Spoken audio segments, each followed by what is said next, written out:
কিয়ামতের দিন সর্বপ্রথম হিসেব নেওয়া হবে নামাজের।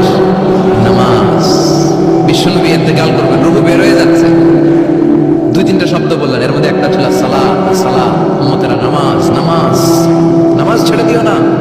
কিয়ামতের দিন সর্বপ্রথম হিসেব নেওয়া হবে নামাজের।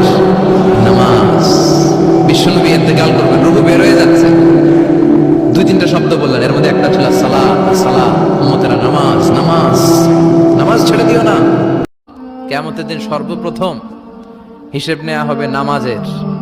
নামাজ, বিশ্বনবী ইন্তেকাল করবেন, রূহ বের হয়ে যাচ্ছে, দুই তিনটা শব্দ বললেন, এর মধ্যে একটা ছিল সালাত। সালাত, উম্মতেরা নামাজ, নামাজ, নামাজ ছেড়ে দিও না। আমা মালাকাত ঈমান। মানুষ ইন্তেকালের আগে শ্বাস বের হয়ে যাচ্ছে, রূহ চলে যাচ্ছে, ওই মুহূর্তে কি জরুরি কথা বলে নাকি ফালতু কথা বলে?